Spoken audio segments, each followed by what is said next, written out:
For slide 5, you are designing an autotroph, which is a producer, and this will be the first of 3.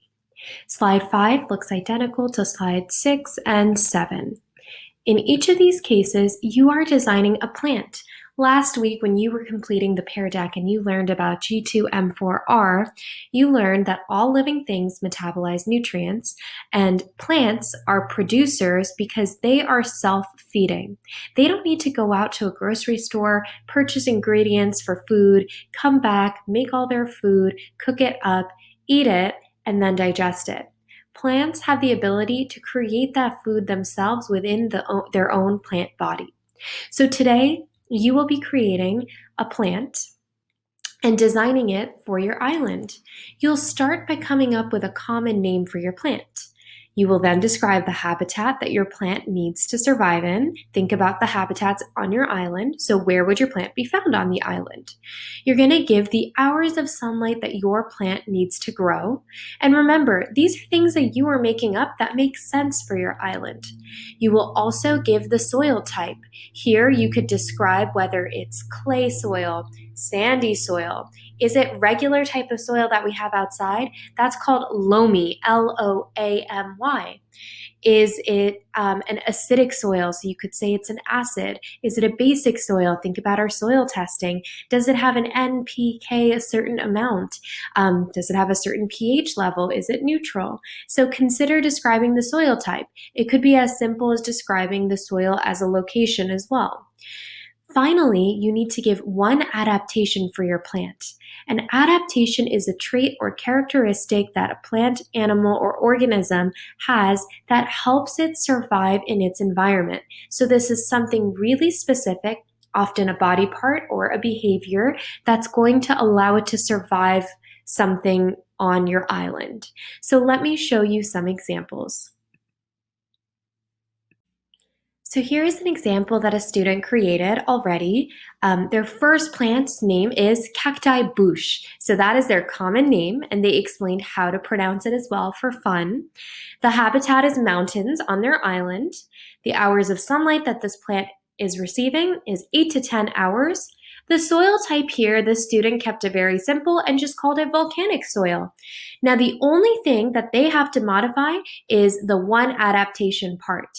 They would like to create an adaptation for heat. So this student needs to think about what is something on the plant that will help it survive the heat on the island. So an example of an adaptation might be that this cacti bush has small holes that store water, so when it's really hot, it keeps it cool. Or maybe it has like fans on the spikes of the cacti that keep circulating air to keep the plant cool. It's something silly, but also something that makes sense. It could be something real, but an adaptation is going to help it survive that thing on the island. In this case, this student is going to come up with an adaptation to survive heat. A second example is this one. They created volcano cacti.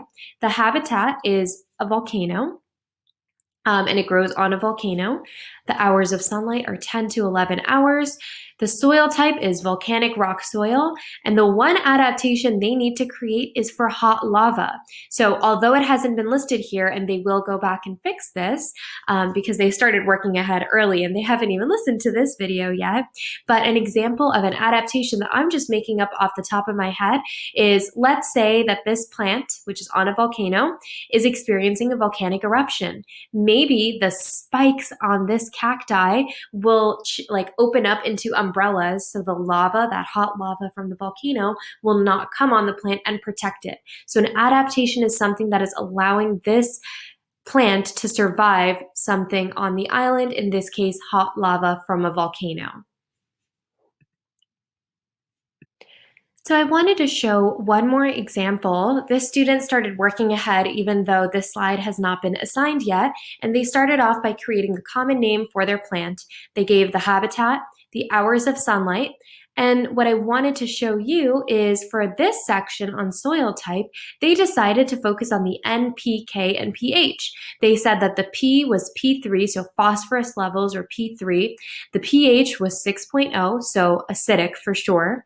The potassium levels, K, was K3, and the nitrogen levels were N3. On Nightsite, I have pictures of the different NPK and pH levels, that chart, so you can use that as a reference if you wanted to explain the soil type. Now, finally, when you are done with describing all of this for your autotroph, for your producer, you're going to upload a drawing of your plant, just like I showed you in the previous examples. And the last thing, I just wanted to remind you, when I'm telling you that plants make their own food, remember that process is photosynthesis. That's how plants are autotrophs, self-feeding. Photosynthesis is the process of making their own food using 6 CO2 plus 6 H2O and light energy, and that gives them the main ingredient, which is glucose, C6H12O6, plus 6O2. Obviously, you don't need to have that memorized anymore. Maybe you still remember it, but just keep in mind that producers are going through photosynthesis.